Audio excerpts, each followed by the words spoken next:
Learn with Hello, akkam jirtu. Nagaan Waaqa isiniif haa ta'u. Obboleessa keessan lammiidha. Har'ammoo isiniif qabadhee kan dhufe kutaa jaffaa akkamittiin piroofaayilii gochuu dandeenyu wajjin ilaallaa jechuudha. Yeroo darbe pooyintii galchuu akkamitti akka dandeenyu, saarfiisii akkamitti galchuu akka dandeenyu, akkasumallee akkamittiin akka alaayimentii kiriitii gochuu dandeenyu sirriitti ilaalleerra.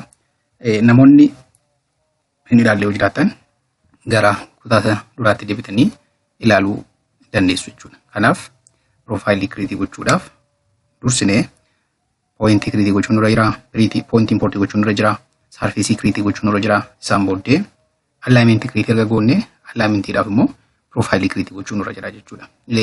Piroofaayilii jechuun piroofaayilii maaliif nu fayyada jedhu gabaabumatti iliveeshinii halluun alaayimentii nutti agarsiisa jechuudha. Fakkeenyaaf alaayimentiin keenya yeroo hundumaa positionii qofa nutti agarsiisa. X and Y qofa nutti agarsiisa yookaan immoo horizon and X bicha nutti agarsiisa jechuudha. Profiling elevation Z nutti agarsiisa jechuudha. So kanaaf profiling kiriitii gochuun nurra jira jechuudha. So profiling kiriitii gochuudhaaf maal fayyadamna? Home jala gallee isaan booddee profile kan jiru jira. Profiling gosa lama jira. Majammala profile creation tool jira. Isaan booddee immoo propose profiling jira. Kan nuti ofii keenya propose goonu jira. So profile creation tool keessa gallee gaaf browse goonu wantoota kanatu nu dhufa jechuudha. Jalqaba create surface profile. Isa nuti amma hojjechuu jiru surface profile along specified create profile from surface along specified alignment. So akka alignment keenyatti profile nuuf kennaa jechuudha. Inni biraan ni taan profile creation tool ofii keenya create gochuu barbaanne best fit profile office akkan bestii kan ta'e kiriitii akka nu godhuuf akkasumallee faayiloota irraa fudhachuu barbaanne cube profile, create superimposed profile akkasumallee create from corridor hojjenne booda corridor keenya irraa profile kiriitii gochuu dandeenya jechuudha. So amma kan nuyi fayyadamnu create surface profile bakka surface profile kiriitii naa godhu. Haalli teessuma lafichaa maal akka fakkaatu halluun alaayimentii elevation isaa wajjin natti agarsiisi maal fakkaata kan jiru hojjedha jechuudha. Isa gochuudhaaf isaan booddee right click goonaa jechuudha. Right click gaafa goonu boksii kana fakkaatu nu dhufa. Boksiin kun alaayimentii fi saarfeesii keenya yaadattoota jalqaba original ground level kan jiru saarfeesii kiriitii goonee turre isaan kan nu gaafata kana jechuun alaayimentii fi original ground hojjechuun saarfeesii kiriitii gochuu akka qabnudha jechuudha. So akka jedhee booddee leengeziin keenya meeqaan akka jalqabuu fi meeqa irratti akka dhumu kiiloomeetira tokko tuqaa lama asii irratti akka dhumu nu ibsa jechuudha. Saarfeesiin keenya kana fakkaata saarfeesii keenya nutti hima isaa booda maal goona adii goona saarfeesii keenya.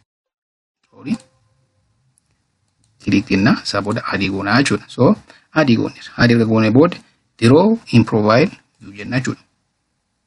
Isaan booda gaafa jennu kanaatiin create profile view generally kana boxii kana fakkaatu dhufa jechuudha. Inni jalqaba alaayimentii keenya maqaan isaa eenyu akka ta'edha. Keenyaaf jalqaba alaayimentii offsetii goonee ture. Kan iji jechaadha kun. Roog ta'ee gaafa kan isaas nuti kan barbaadnu kan center line waan ta'eef alaayimentii keenya fayyadamna jechuudha. So asitti immoo profile view kee natti maqaa alaayimentii kee jedha. So profile for training purpose. Training jennis maqaan isaa yaadannoomaaf jecha akkas goona jechuudha. Isaan booda styling kee maal akka ta'u hundumas kee jira. So nuti kan nuti barbaadnu profile view dha. Kanarratti click goona jechuudha. Generally finneera. Isaan booda maaltu nuuf extension range nuuf extension range irratti okay jenna jechuudha. Extension range keenya akkamidha hunduma isaati. Guutummaa isaatti waan ta'eef isa fayyadamu akka jiru isaan kun maaliif nu fayyadu fakkeenyaaf automaatik irra gaafa goonu akka jiruun hunda isaa fayyadame jechuudha. Isessi gochuu gaafa barbaannu immoo fakkeenyaaf asirratti barreessinee amman kiiloomeetira tokko qofaatti barbaada yoo jenne akkas goonee irraa kunna jechuudha. Specific kan jiru kana kanaaf automaatikali guutummaa sanaaf hojjedhu jechuun barbaadinu. So extension range kanadha. Isaa booda profile next gaafa jennu profile view heeti next kan nu fida jechuudha. Kan akka jiruun fayyadamna jechuudha. Isaan booddee profile display option nu fida okay jenna. Isaan booddee okay jenna. Baandii nu gaafata. Isaan booddee asitti waan gochuu qabdan baandii kan jedhamu jira. Baandii kana qofaatti how to create baandii kan jedhu yeroo biraa wajjin ilaalla. By the way waan isin gochuu qabdan namoota beginneridhaafidha. Kan agarsiisaa jiru waan ta'eef for beginner kanaan dura simplicity arganii namoota hin beekne namoota haaraa ta'aniifidha. For advanced level namoota jiran yeroo biraa wajjin ilaalla jechuudha. So baandoota create goone nu gaafata jechaadha. Fakkeenyaaf ani kanaan dura lemii baandii for road kan jedhu qaba. Drainage baandoota kanan qopheessee ni jira. akkasumallee yoo kun hin jiru ta'e immoo kan sin gaafatu kunoo ishee kanarratti if elevation and extension kan jiru kana existing ground and finishing ground elevation station jira isaan kana keessaa filannaa jechuudha. Garuu kiriitii gochuun irra jiraata baandii keenya. So baandii kana akkasitti kiriitii argan godhee booddee amma ni qaxxita nama kokkanna fayyadamu boonisa for road kana propose godheeru kan fayyadamu godhee jechuudha. Yookaan immoo band drainage kan qopheessee jira. So akka jiruun akka inni fayyadamu. Isti lammii band for road kan jiru fayyadamna jechuudha. Isaan booddee filnee profile hatch kana hatch gochuu barbaanedha. We don't need isaan booda okay jenna jechuudha. Isaan booddee space na kennee sittan godhe jennu gaafata. So kilii gaafa goonu iddoo tokko tuqne so profile kee kana fakkaata. Profile kana fakkaatu nu kennee jechuudha. Best profile kana fakkaatu nu kenne. Isaan booddee kana fakkaatachaa profiling keenya. So akkasitti dhufnee booda kun baadoodha malee elevation waan hojjenneef duraan jechuudha. Kana booda profile kana fakkaatu nu kennee jira jechuudha. So as keessa gallee settingii keessa gallee profile keenya sirreessuu dandeenya. Fakkeenyaaf amma addanarra kan jiru 15 addanarra kan jiru 15 sababiin isaa design profile waan hojjenneef jechuudha. So this is surface profile. Surface profile agarsiitii goonee booddee proposed profile ofii keenya immoo propose gochuutu nurra jira jechuudha. So lafti keenya akka kana fakkaata. Iddoo tokkotti waa wayii qaba. Iddoo tokkotti gaara qaba. Lafti keenya amtee karaan kun akka carraatee existi. Karaa giraaveliidha waan ta'eef akkas karaa gaariidha. Gin iddoo kaanitti kan dura hojjetame kan hin beekne taanaan akka bu'aa ba'iinti baay'ate ta'a jechuudha. So kana maal goonaa ofii keenya kiriitii goonaa jechuudha. So kana jechuun existing ground level jechuudha. Lafichi inni fakkaatu jechuudha. Gin amma nuti hojjechuuf jiru profiling inni tamma hojjechuuf jiru immoo finished jechuudha. Finished level maal fakkaachuu qaba dhuma irratti jedhu jechuudha. So kana gochuuf kana irratti right click goonaa. Isaa booddee profile view property. No profile creation tool. Isa jedhu dhufnaa jechuudha. Isaan booddee akkuma silaa alaamantii keenya godhateera. Maqaa na gaafata. So maqaa akka jiruunesti right click maqaa nu gaafata yaa maqaa ofii isaa kennu. Isaan booddee akkuma silaa design criteria waan hin gashina yoo hin qabnu ta'e immoo akka jiruun accept goona. Isaan booddee okay jechuudha. Okay gaafa jennu boxii silaa nu dhufa. So boxii silaa fayyadamnee dhufnee draw tangent with curve galchite yookaan immoo tangent jechuudhaan onu hojjenna jechuudha. By the way addan irratti baay'ee jechuun irra jiraata. Kaatii and fiiliin akka nutti hin guddanne kostiin addan irratti waan apply ta'uudhaaf fakkeenyaaf kaatiin goo baay'ee testee fiiliin gaafa baay'atu akkasuma kostiin isaa waan baay'atuuf considerii gochuun irra jiraachuudha. Akkasumallee gradii standardii keenya irra ilaallee cheekii gochuu amma hamma meeqaatti nu danda'ama. Gradii keenya fakkeenyaaf for expressway gradii nama meeqaatti akka ta'ee fi for local road for arterial road akkasumas kan jedhu nu biraa fakkeenyaaf SAS pass kan jedhamu jira. Isaan kanaaf gradii hammamitti akka nu fayyadamu gradii keenya cheekii gochuun irra jira. Akkasumallee k value keenya considerii gochuun irra jira. K value minima k values meeqa akka ta'e akkasumallee radius minimum meeqa akka ta'e ilaaluun nurra jiraata. Passing side distance, stopping side distance ilaaluun nurra jiraata. Isaan kana considerii bifa godheen erga considerii goone booda profile keenya kiriitii goona jechuudha. So ani barumsa qofaaf waan gochaa jiruuf yaadumaan kiriitiin godhaa jechuudha. More baay'ee murteessaadha. Considerii gaafa goonu itti yaadnee hojjechuun barbaachisaadha.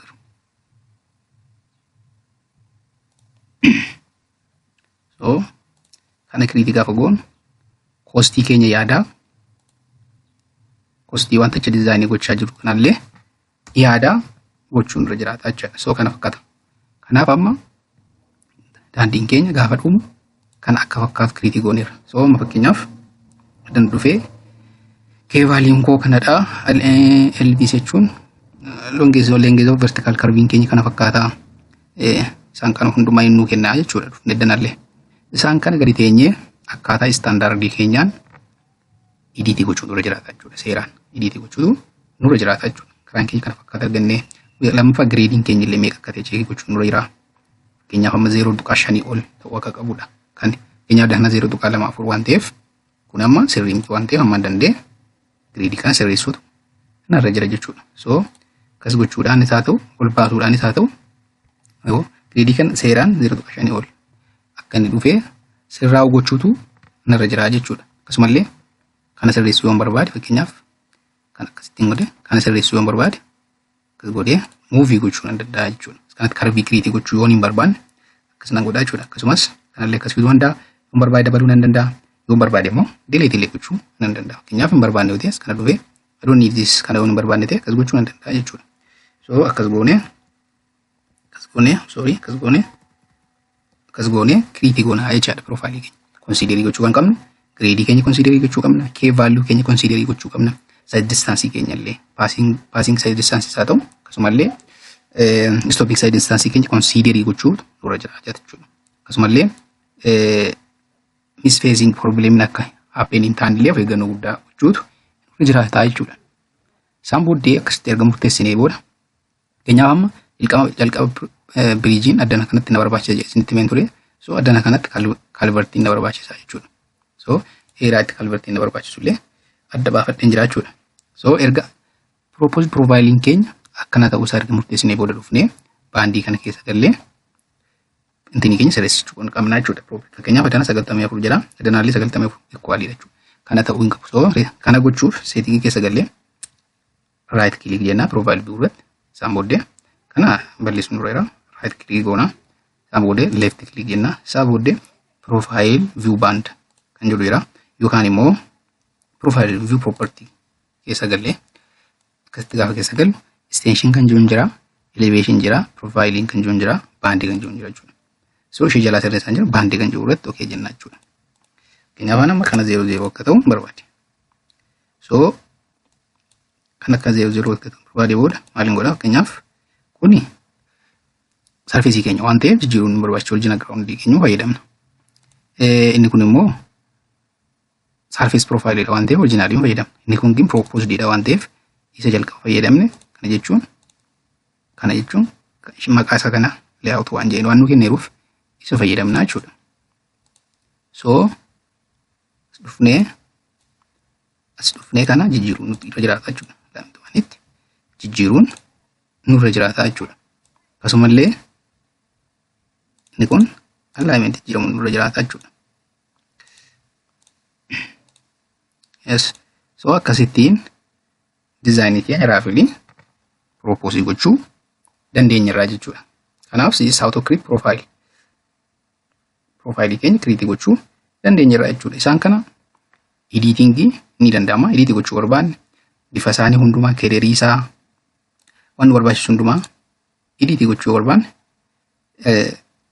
sirratti right click goona isaan booddee left click goona isaan booddee profile view property jijjiiruu dandeenya. Akkasumallee profile view style jennee profile view style keessa galee akkasittiin waan hundumaa jijjiiruu dandeenya jechuudha. Fakkeenyaaf as kana akka grading guutuu yoo barbaade kan dhufe kun exaggeration dha baay'ee hin barbaachisu. Addana kana dhufe akkasittiin guutummaa isaa barbaade yoo ta'e fakkeenyaaf akkasiin godha jechuudha. Yoo akkasitti ilaaltan jijjiiraman baraa fideera kana nu guute jechuudha. Kanaa ol kan jiru hin barbaadu yoo ta'e immoo kanaa ol kan jiru hin barbaadu yoo ta'e immoo keessa dhufe profile view style isaan booddee kanarratti click yoo godhu kanarratti grid horizontalis na balleessaa jechuudha. Akkasumallee title notation barreeffamoota garagaraa edit gochuu barbaanne horizontal fakkeenyaaf kun 20 inni kun 20 ta'aa jira waan ta'eef kana jijjiiruu barbaanne 40 50 60 10 gochuu dandeenya isaan kana jijjiiruudhaan. Akkasumallee vertically fakkeenyaaf elevation keenya adda 32 30 28 jechuun 2 meetira 2 difference qaba. Kun 2 jedhadha yoo 4 akka ta'u barbaanne tokko akka ta'u barbaanne as keessa dhufnee jijjiirra. Akkasumallee display keessa dhufnee wantoota akka argamu hin barbaanne balleessuu dandeenya jechuudha. Ani fakkeenyaaf alignment kan jettu kun dinarra akka isheen argamne yoo barbaade ishee kanarra dhufe click yoo godhe nan amsa jechuudha. Ishee iftee kana nan amsa. So kun badee jechuudha dinarra sila jira ture yeroo akka godhu nufa gaafa balleessuu geen badaa jechuudha. Akkasumallee isaan kana abbaa nuuf akka argamu barbaanne irratti click gaafa goonu hin argama gaafa goonummaa hin badaa jechuudha. So isaan kun warra barbaachisan mainly kanaan irratti click godhee jechuudha. Yoo barbaanne kanallee balleessuu dandeenya asirraan illee gochuu dandeenya. So akkasittiin surface keenya profile keenya edit gochuu dandeenya. This is all about ilaaltan dhuftanii fakkeenyaaf bifa 20 extension irratti balama 21 31 00 21 30 88 kan jechuun difference gidduu isaanii sentii ta'e jira jechuudha. Akkasumallee akkasuma lengis radius kee value check gochuun dura jira. Annamma barumsa purpose barumsa waa hojjechaa waan jiru malee misphasing consider gochuun dura jiraata. Super elevation waa hin hojjenneef dinni kun duwwaadha amma. Super elevation hojjechuun dura jiraata jechuudha. Kanaaf kanarra geenye taanaan designer taanirra jechuudha. Kanaaf already profile keenya propose gooneerra jechuudha. So namoonni kanaan dura CV3D haala isinitti ta'u yookaan immoo hin beekne yoo ta'e seerumaan chaanalii kana akka hordoftan guutummaa isaa maddanaatti beekumsa argattanitti jechuudha. Dizaayinerii hama profaayilii taatan jechuun gahaadha jechuudha. So profaayilii akka kanatti kiriitii goone jechuudha. Amma profaayilii kiriitii gooneerraa kan nuuf himaa inni assembly kiriitii gochuudha jechuudha. So thank you. Please don't forget to subscribe my channel. Channelii kana subscribe gochuu, share gochuu hin dagatinaa jechuun barbaada. So kutaa itti aanu wajjin amma wal arginutti nagaan naa tura.